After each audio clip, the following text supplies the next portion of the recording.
Korban di Solo ini kalau disampaikan sampai terjadi seperti di Jakarta yang ada perkosaan, ada apa, mungkin bisa terjadi, ada. Tapi karena ini kota kecil, tentunya tidak pernah bisa dilaporkan.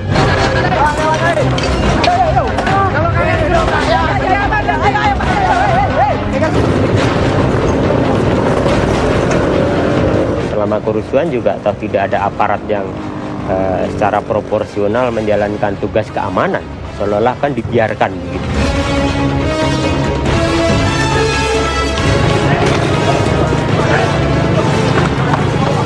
Tidak menyangka saya kalau Solo bisa beringat seperti itu, di luar dugaan saya. Itu bukan adat orang Solo itu.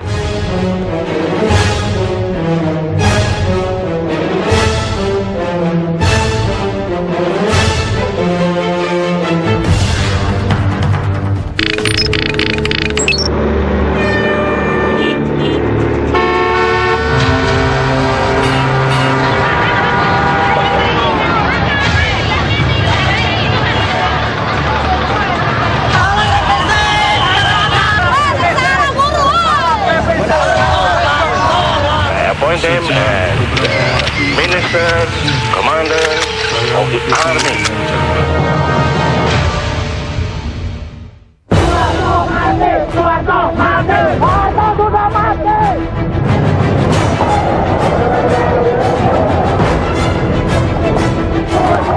Bagi Indonesia, bulan Mei menjadi bulan yang tak terlupakan. Ketika negeri ini mulai muak dengan pemerintahan yang kian sakit, rakyat menuntut perubahan.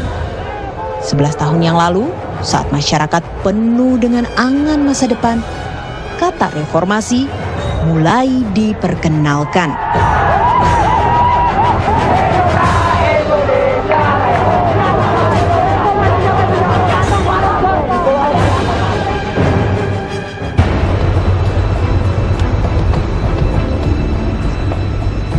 Namun, Indonesia harus membayar mahal demi memulai perubahan. Bagai memukul air yang tenang, kedamaian kota Solo terguncang.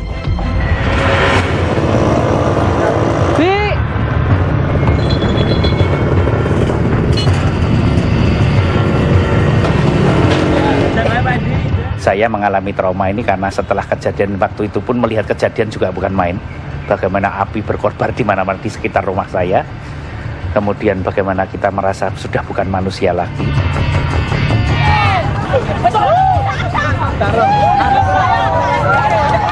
Sekitar setengah 2 kejadiannya itu. Yang jelas jam 4 sore itu sudah kelihatan seperti setengah 7 malam.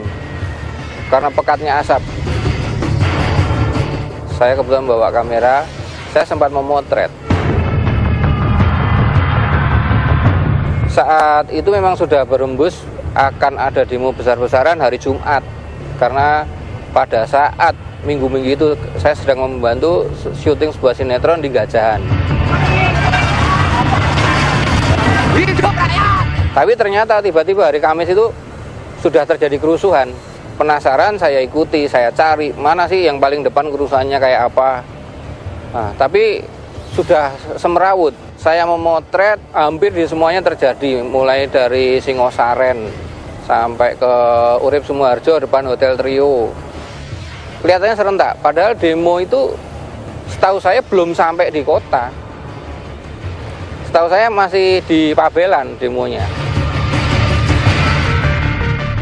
Saya sendiri kegiatan waktu itu setelah tahu begitu, ya, saya masih di kantor dan langsung menuju ke keliling kota. Tapi di jalan udah penuh masyarakat. Awal tujuan saya bagaimana menyelamatkan pasar-pasar atau tempat-tempat yang banyak masyarakatnya, khususnya Klewer ya, sehingga saya ke sana. Tapi susah menembus kerumunan massa. Di berbagai tempat yang saya lewati sudah banyak massa yang melempar, membakar macam-macam itu. sisi lain itu aparat yang kami sebar itu tidak mencukupi untuk menghalau massa ataupun membendung massa, membantu polisi. Rekan-rekan polisi pun sudah kewalahan dan juga menjadi sasaran. Polisi menjadi sasaran. Kenapa jadi sasaran? Justru kantor Polwil itu pun dilempari batu dan kaca-kaca di depan pecah. Rumah Kapolwil pun demikian. Seingat saya mobil untuk Bayangkari yang diparkir di kediaman Kapolwil itu juga dibakar. Ya. Terus di berbagai tempat, apakah itu di terminal Tetonadi, ya, itu pun di pos-pos polisi itu kosong semua dan dirusak.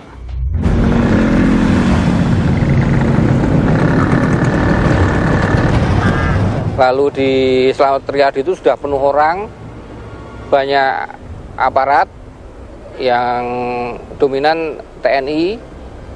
Nah, saya ikut di barisan, saya tanya, "Lho Pak, kok ini nggak dicegah?" Mereka jawab, "Kita pokoknya asal tidak membunuh orang saja, kita tidak dibekali peluru, amunisi tidak dibekali, peluru hampa pun tidak dibekali."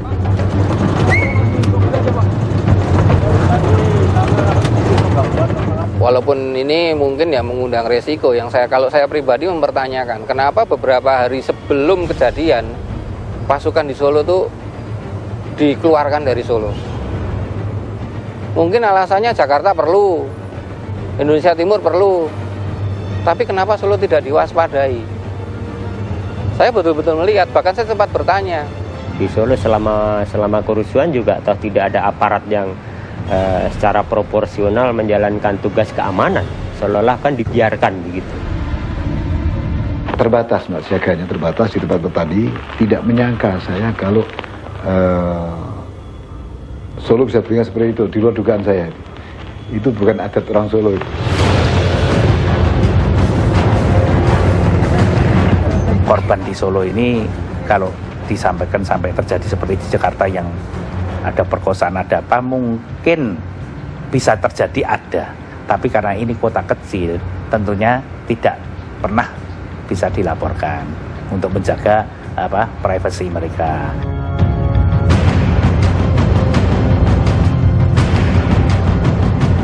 Memang waktu itu saya dengar, wah, goyang di tempat lain, cendana nggak akan goyang. Tahu sendiri maksud cendana kan? Tapi goyang Solo, cendana goyah. Nah itu maksudnya saya dengar belakangan itu. Jadi saya dengar jadi Solo bersasaran karena ada simbol-simbol Soeharto di Solo. Hari ke-14 dan 15 Mei 1998 begitu membara. Kota budaya yang tenang dan bersahaja berubah murka. Dan pertanyaan pun timbul, mengapa kota Solo? Terus lewat kiri nih, Bay. Lewat kiri. Appoint them as ministers, commanders of the army. Saudara-saudara sekalian, alhamdulillah saya ucapkan di hari Allah Subhanahu wa taala. Ini hari aku telah menginjak lagi bumi Jakarta.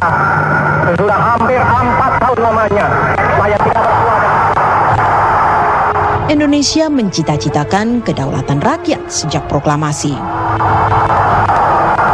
Saya berpisah dengan rakyat Jakarta laksana rasanya seperti berpisah 10 tahun, saudara. Namun, Orde Baru justru menggelar sandiwara demokrasi.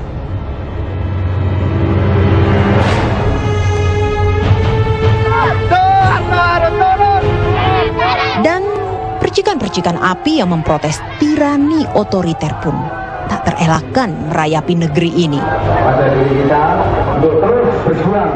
Mungkin di ujung akhir rezim Soeharto memang sudah banyak benturan, apalagi dengan aparat. Mahasiswa saat itu sangat antipati dengan aparat dan Golkar, karena dari sisi Soeharto yang berkuasa itu adalah Golkar. Jadi apapun itu mereka menolak semuanya.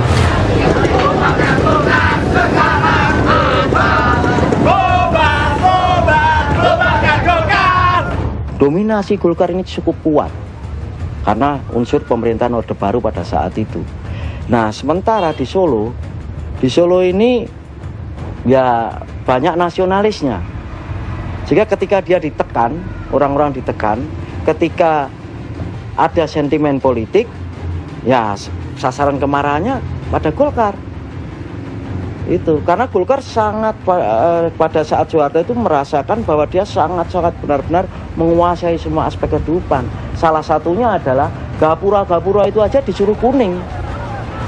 Nah, ini menunjukkan dominasi Golkar sampai ke sana. Gapura disuruh kuning, tembok itu harus cat kuning dan segala macam. Pohon-pohon yang ada di pinggir jalan itu harus kuning dan segala macam. Sehingga rakyat lama-lama muak dengan itu. Gitu.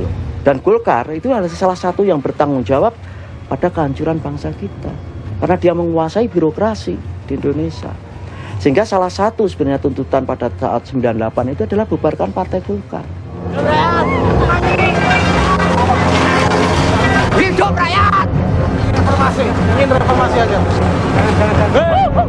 Iya ya, sebetulnya kejenuhan masyarakat sama dengan kejenuhan sekarang ini. Ya. Mereka menolak golkarisasi dan Golkar. Ya waktu itu bahkan yang namanya jalanan itu dicat kuning. Ya di beberapa tempat itu jalanan dicat kuning, bahkan di perbatasan Jawa Tengah dan Jawa Barat itu ada patungnya di Ponorogo itu juga cat kuning juga. Ya. Jadi menjelang pemilu 97 itu kuningisasi itu luar biasa. Saya tidak tahu kenapa begitu mendadak dan antusias mereka. Sebab kalau dilihat selama ini itu memang Golkar selalu menang, dibikin selalu menang. PDI ya, waktu itu masih PDI, dan P3 itu hanya dikasih 100 kursi, tidak lebih dari 100 kursi. Penguasa itu tidak melakukan hal-hal yang kecil dibesar-besarkan. Contoh, pohon kan tidak perlu kan ada pengecatan kuning dan lain sebagainya. Apa sih artinya itu? Kalau itu tidak memicu kemarahan warga masyarakat.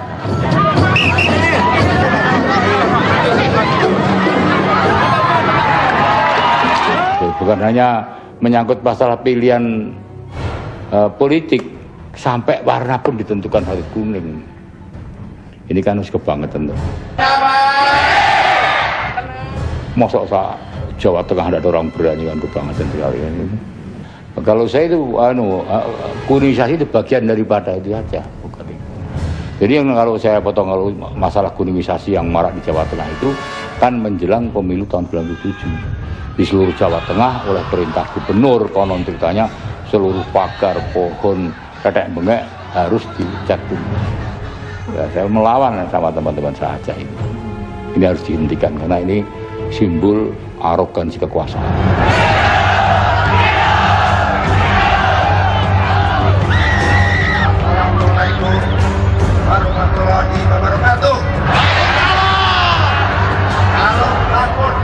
Tidak ada instruksi dari kami.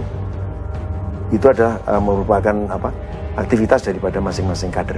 Solo itu kota tenang, kota budaya. Kota Solo, kota tempat berkembangnya seni kan. Tapi kenapa kok begitu? Kemungkinan nih, orang Solo itu bukan orang Solo Pak, itu orang luar kan. Mungkin juga dari luar lah. Siapa tahu kan.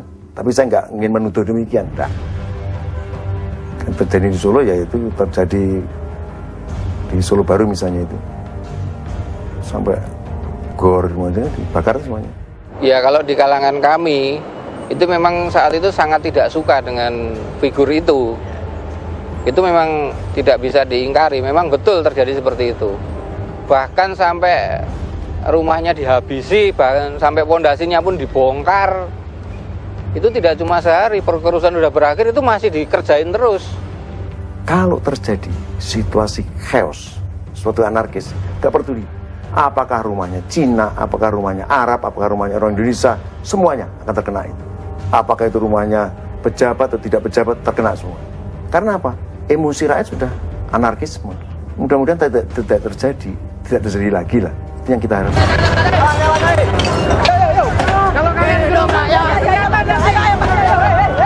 Kita bisa menempatkan peristiwa Solo ini supaya tidak biasanya persoalan etnis. Ini juga bisa kita lihat bahwa peristiwa 98, kerusuhan 98 itu tidak melulu persoalan etnisitas, tapi juga persoalan politik. Dan mungkin tadi orang sudah jengah atau jenuh dengan hegemoni Golkar, kuningisasi, ya mereka lawan simbol-simbol itu.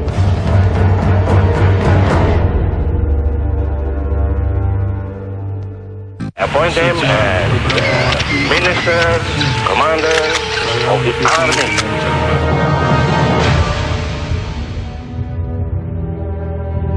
Api yang telah menyulut sumbu akhirnya mencapai tujuannya. Dan bom waktu itu akhirnya meluluh lantakkan negeri. Berbagai aksi massa yang marak terjadi menjelang reformasi oleh sebagian dianggap sebagai salah satu pemicu tragedi.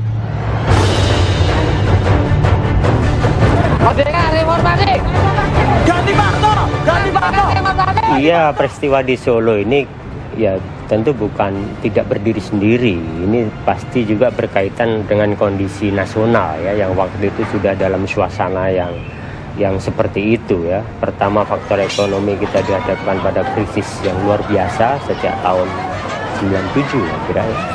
Kemudian juga kondisi politik kita yang sudah mengarah pada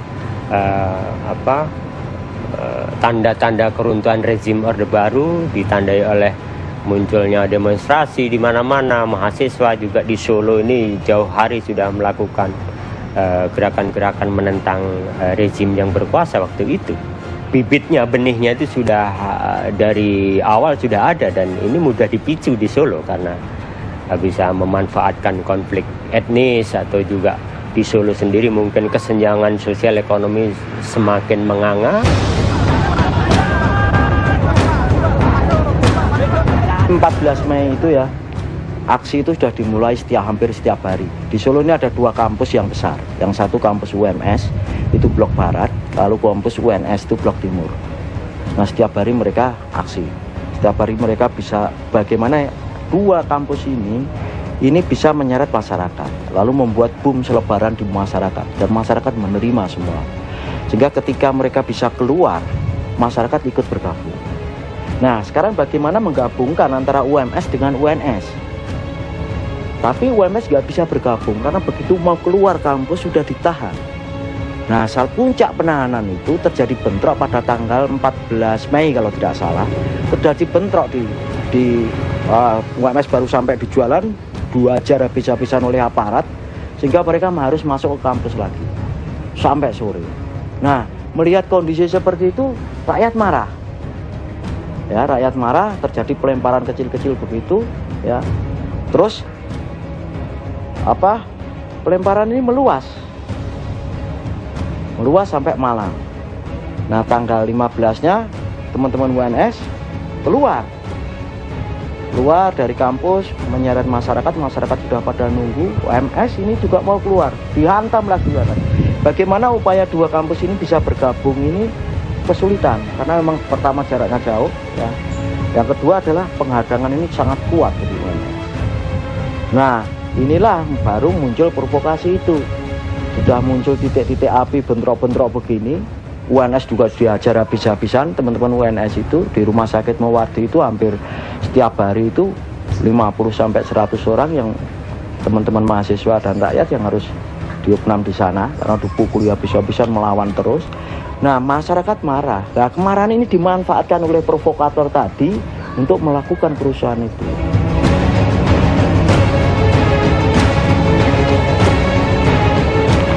Memang sebelumnya itu ada ya unjuk-unjuk rasa dari mahasiswa yang agak ini.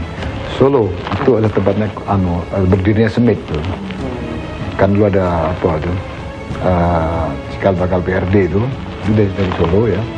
Sehingga ya agak radikal, kelompok-kelompok massa radikal itu memang ada, tapi sebatas unjuk rasa yang ya adik-adik mahasiswa itu aja. perkiraan saya. Tapi untuk tanggal 14 dengan adanya pembakaran itu di luar dugaan saya sama sekali itu.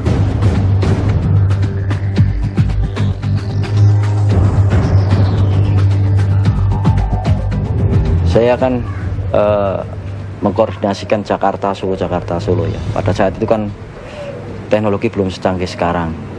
Email orang masih jarang yang bisa menguasai, handphone belum ada dan segala macam, harus wirawiri. Mengkonsolidasikan gerakan, karena gerakan yang sangat sistematis dengan organisasi provokasi yang sangat kuat seperti itu harus dilawan oleh masyarakat yang juga tersistematis, terorganisir. Nah, Solo Jakarta harus sama, isu sama, gerakan sama, pola geraknya sama, bergerak bareng-bareng seperti itu. Salah satunya sampai ke tahapan ketika rakyat dihabisi betul-betul oleh aparat, rakyat harus melawan. Mereka memakai senjata, sudah memakai peluru tajam sekalian, seperti itu rakyat harus melawan. Apa yang dipunyai oleh rakyat? Bensin sama botol, bukanlah molotov. Harus melawan pakai itu juga. Kalau enggak ya rakyat akan ditindas terus-menerus. Ini sebuah pelajaran pendidikan politik bagi rakyat. Rakyat jangan sampai terus tertindas. Nah, bikinlah molotov kita lawan mereka.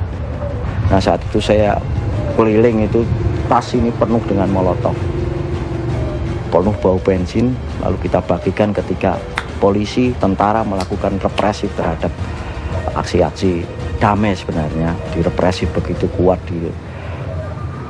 sampai yang teman saya namanya Jimmy itu tertembak sininya, tembak peluru di sini, peluru tajam itu. Untung itu kena pantulannya. Kalau sampai kena benar, habislah dia. Kena pantulannya dan dia tembus. Nah, itu menimbulkan kemarahan di kita. Harus sama, karena harus terkoordinasi. Kalau kita tidak terkoordinasi antara Jakarta dengan yang ada di Solo, hancurlah gerakan itu. Nggak akan ada reformasi. Karena yang organisasi yang kuat pada saat itu hanya dimiliki oleh birokrasi dan tentara. Nah, tentara melakukan provokasi secara sistematis. Kalau kita tidak kuat, tidak terkoordinasi, hancur gerakan itu.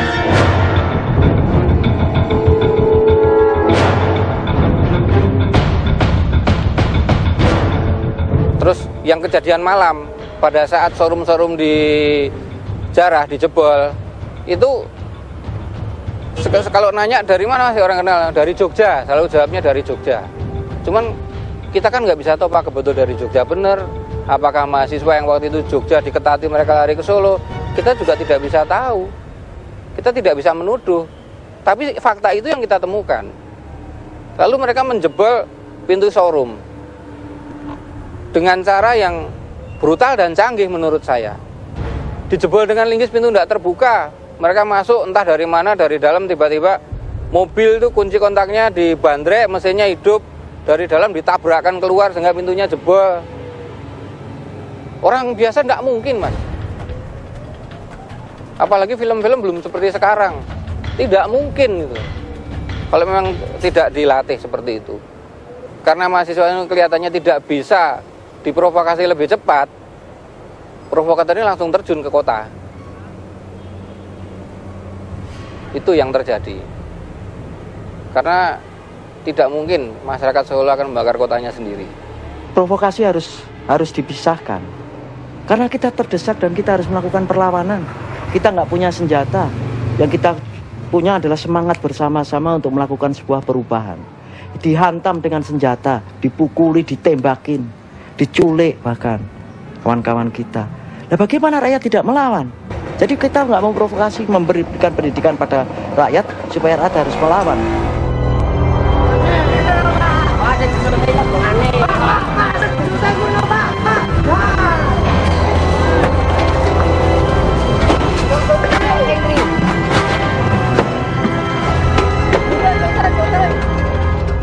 Appoint him as Minister, Commander of the Army.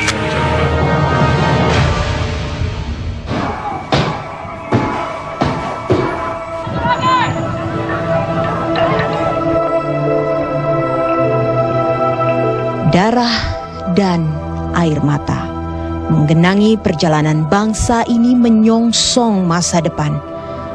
Sebuah derita tak terelakkan yang harus mendera sejarah bangsa. Namun, Di balik berbagai fakta, kabut misteri masih menyelimuti. Di antaranya, bagaimana peristiwa ini bisa terjadi?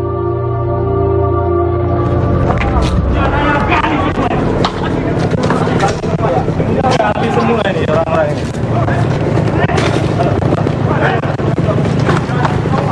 Pulang gimana? Banyak. Kalau gagal tak tembak.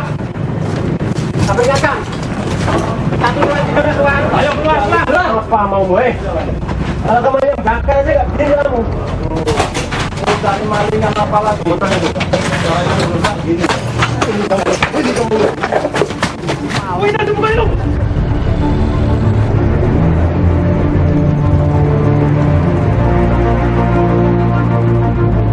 Kalau analisa saya sendiri itu kelihatannya memang ada yang mempelopori. Jujur itu ada yang mempelopori. Karena tidak mungkin kalau tidak ada yang mempelopori. Serentak di semua titik, bagaimana mungkin kita menjangkau beberapa titik di kota Solo dalam waktu yang tempo singkat. Paling tidak dari satu ujung ke ujung makan waktu 20-30 menit.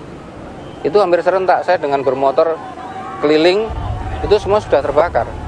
Provokator secara organisasional itu kalau yang siapa sih di Indonesia yang paling kuat kalau bukan TNI? Yang bertanggung jawab TNI Angkatan Darat harus bertanggung jawab pada 98 itu. Bisa tidak bisa? Karena di lapangan yang menembak, yang menendang, yang memukuli kawan-kawan rata-rata itu. Yang kedua, 3 kawan kami yang sampai sekarang belum balik dilakukan oleh mereka. Jadi TNI itu harus bertanggung jawab penuh pada persoalan 98.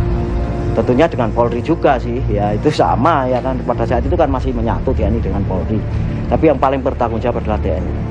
Karena di Solo sudah tank sudah pada keluar 98 dan segala macam kayak gitu, melakukan provokasi di mana-mana. Persoalan provokasi secara sistematis ini tentunya sangat terorganisir. Nah, ini siapa? Kalau kami melihat di lapangan, itu ketika salah satunya di Ratu Luwes ya, di Ratu Luwes Pasar Legi itu 33 korban di sana dibakar. Ada segerombolan sepeda motor, Pak, sekitar hampir 100-an, salah banyak rata-rata berambut cepak, itu masuk lalu mengambil barang-barang di Ratu Luwes. Masyarakat terprovokasi, masuklah. Nah, ketika masyarakat masuk, mereka keluar dibakar. Nah, mereka bergerak lagi ke daerah, ke tengah-tengah kota melakukan pembakaran di mana-mana. Ya memang rambutnya pendek, mungkin saat itu kalau menurut saya biar disangka dia aparat itu masuk akal, karena memang saat itu yang diadu domba antara rakyat dengan aparat. Kalau sudah rakyat beradu dengan aparat, nggak mungkin negara stabil, Mas. Siapa yang mau dipercaya? Percaya aparat atau percaya rakyat? Nah itu memang sudah sangat cerdas. Yang saya lihat pada saat itu termasuk yang melempari molotov ke matahari, semuanya memang pakai helm, Mas. Pakai helm. Saya sempat memotret waktu itu beberapa kali sebelum saya menggunakan kamera video, saya potreti semua. Sampai garasi bis raya dibakar, itu saya foto semua. Di Singosaren, terus di tempat lain lagi. Nah, setelah beberapa bulan kemudian saya cetak dengan ukuran agak besar, ukuran sekitar 10R, saya melihat kok orang yang pakai kaos biru putih ini selalu ada, helmnya ada, tatonya yang saya hafal di sebelah kanannya itu. Itu satu orang atau? Itu yang saya pelajari menurut analisa saya. Berarti ini termasuk salah satu provokatornya. Ya, provokator itu satu orang atau berbeda? Berbeda, lebih dari satu. Oke. Mereka kecolongan itu ada tato. Kalau aparat tidak mungkin ada tato seperti itu. Untuk menjaga keselamatan supaya meninggalkan tempat. Dimohon dengan hormat supaya meninggalkan tempat.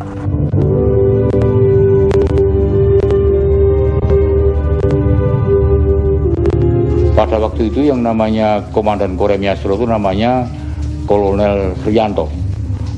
Pangdamnya Pak Mayor Jenderal Tiasno. Saya sempat diundang beliau di koran. Saya ditanya, ini bagaimana ini Pak Mudrik? Ini kalau caranya begini, harusnya ini jam malam dan ditembak yang melumpuhkan. Saya pikir tidak masalah, jangan saja itu.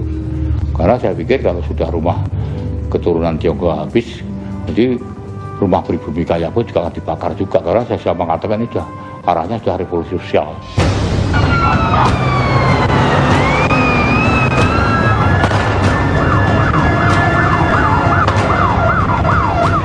Kita sendiri mati-matian mengamankan kok Andi gimana nih? Itu saya baca total lah, nggak mungkin dan itu tidak akan terjadi TNI. Justru TNI sangat sepenuhnya mengamankan, backup, mencegah itu sejauh mungkin. Sehingga untuk apa? Saya dandeng waktu itu minta bantuan pengaman untuk dari Madiun, dari Ambarawa, mengamankan Solo. Dan kalau kami sendiri mendesain begitu. Pasukan saya konsentrasikan di beberapa tempat, tapi terus terang kami terbatas pasukannya. Pasukan terbatas, nah sehingga saya minta lapor ke Kodam, kami minta pasukan, dikirimlah pasukan dari Ambarawa, yaitu bantuan pasukan Panser, dan dari Madiun, karena keterbatasan pasukan yang di Solo. Itu untuk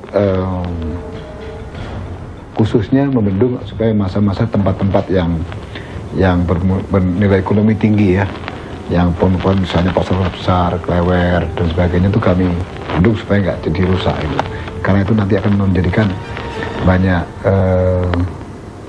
jadi banyak dirugikan masyarakatnya. Malamnya itu saya perintahkan tembak di tempat. Jadi ada perintah saya untuk jam malam dan tidak tiba apabila tetap melanggar. Menurut saya, pelarangan saya keluarkan itu efektif. Karena habis itu drastis turun. Ini tentu bukan sebuah kerusuhan yang sifatnya secara tiba-tiba. Tentu diciptakan untuk mengalihkan isu pokok pada tahun 98 itu, yaitu Soeharto harus jatuh, yang kedua pencabutan duifungsi TNI. Nah, ini problemnya. Sehingga mengalihkan isu ini, sehingga isunya biar tidak isu politik, tapi menjadi isu yang bernuansa anarkisme, sehingga punya alasan militer untuk turun untuk mengamankan karena kondisi Solo dalam kondisi seperti itu. Kalau menurut analisa saya sendiri, untuk menggulingkan rezim saat itu kan harus terlihat bahwa rezim itu sudah tidak mampu menangani situasi. Makanya salah satunya adalah Solo. Dengan diprovokasinya orang-orang Solo, kan masyarakat mudah sekali terhasut. Jadilah kerusuhan itu. Kan langsung kelihatan bahwa aparatnya tidak mampu untuk menangani situasi seperti itu. Berarti perlu situasi yang baru. Itulah kira-kira yang dikondisikan. Appoint them as ministers, commanders of the army.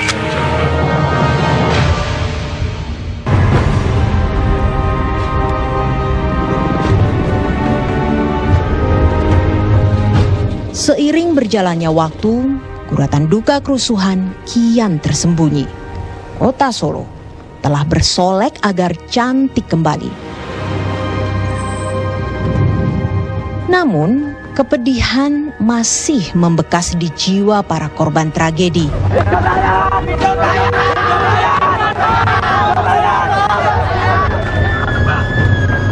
Tidak bisa kita jelaskan peristiwa itu tiba-tiba muncul dengan sendirinya. Itu merupakan akumulasi dari banyak faktor dan juga ini mempunyai akar sejarah yang panjang.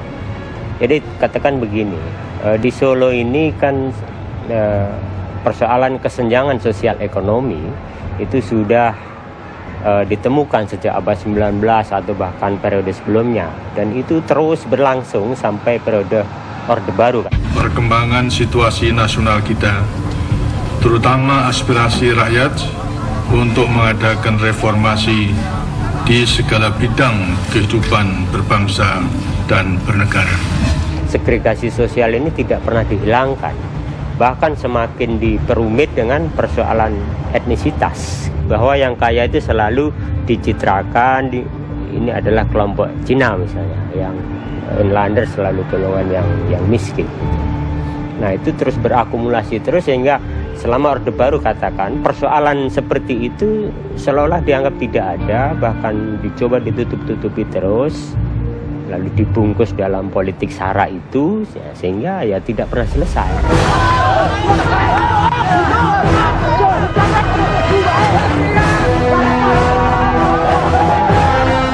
Yang bisa gampang sekali sekali disulut yang disebut Sumbu Pandai ini, tentu masalahnya adalah masalah kesejahteraan.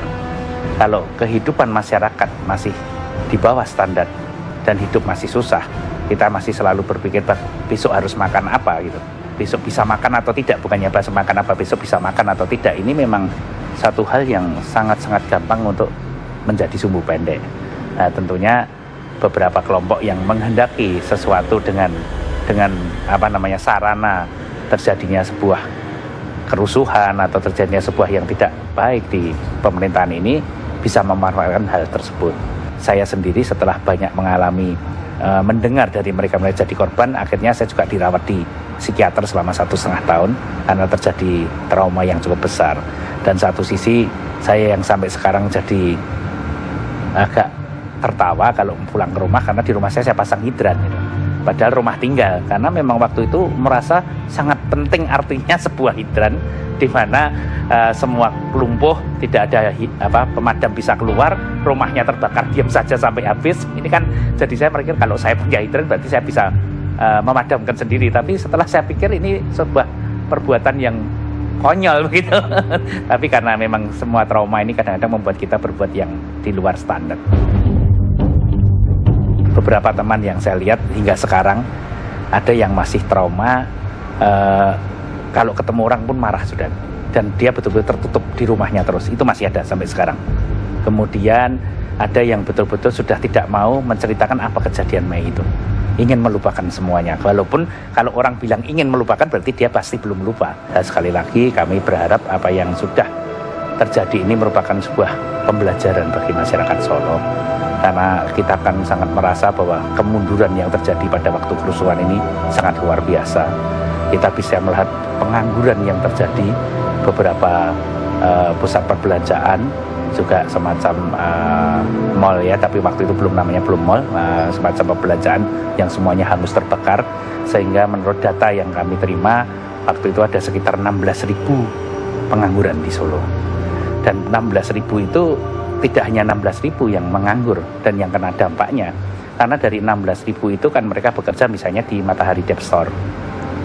Di sekitar itu ada yang jual makanan, kemudian ada ibu-ibu kos, juga SPG-nya sendiri mereka juga bekerja untuk kehidupan keluarganya, mungkin untuk menyekolahkan adiknya, mungkin untuk mengobatkan orang tuanya yang sedang sakit. Ini semuanya berhenti, ekonomi ini betul-betul berhenti.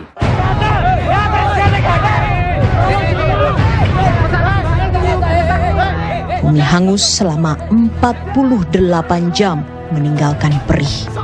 Kerugian diperhitungkan mencapai ratusan miliar rupiah dan menelan puluhan nyawa.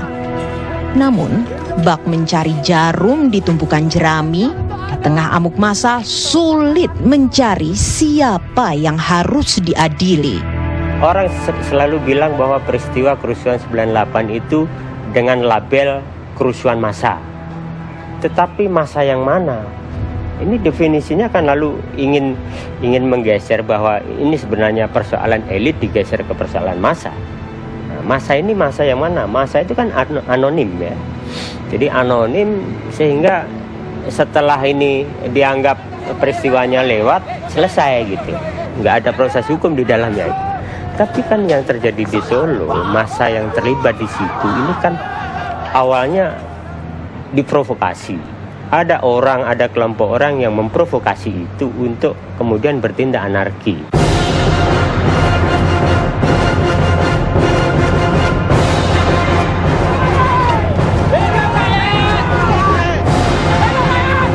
Pertanyaannya, lalu siapa sih yang menggerakkan? Kalau dalam bahasa yang lebih keren, siapa sih aktor intelektualnya? Sampai hari ini kan tidak terjawab.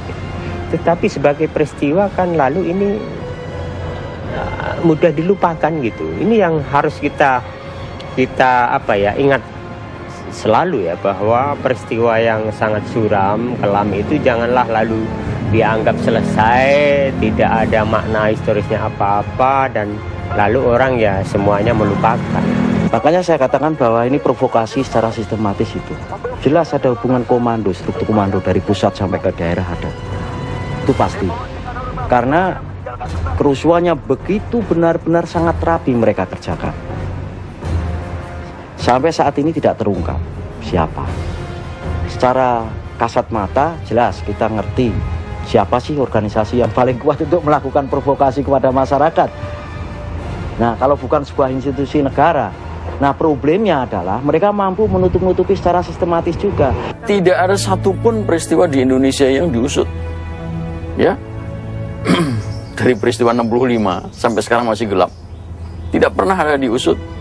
Menurut dugaan saya mestinya, ya, itu MPR itu mencoba mengusut. Bayangkan minimal 700.000 orang Indonesia terbunuh tahun 65, ya. Lalu peristiwa Trisakti, Semanggi, ya, semua seakan-akan dibiarkan tertutup, ya, tersembunyi dari informasi kepada masyarakat, ya, sehingga itu akan terulang kembali. Dan saya melihat dengan jelas bahwa potensi konflik itu sampai sekarang masih ada. Waktu itu kan akan diusut tuntas, nyatanya sampai hari ini saya belum melihat satupun yang dibuka. Tugas tanggung jawab negara sekarang ini adalah satu, mencoba mengungkap peristiwa itu. Siapa sebenarnya yang melakukan provokasi itu? Masyarakat Solo itu sebenarnya kalau nggak diprovokasi secara ini nggak mungkin terjadi seperti itu. Nah, yang kedua adalah ada kekhawatiran bagi saya bahwa peristiwa itu akan terulang kembali. Mungkin juga ada para pelaku yang tidak mungkin diungkap. Itu mereka sudah menyesali perbuatannya. Padahal sekarang taruhlah si penjara terhadap yang dijarah kan tidak saling kenal, tadi tidak tahu. Tapi sekarang hubungan mereka menjadi baik. Kebetulan yang menjarah mungkin terkena bencana, padahal yang terjarah sekarang mapan itu sering sekali membantu mereka. Jadi borok-borok itu sangat berbahaya kalau dibongkar semuanya. Lebih baik rekonsiliasi daripada membuka luka.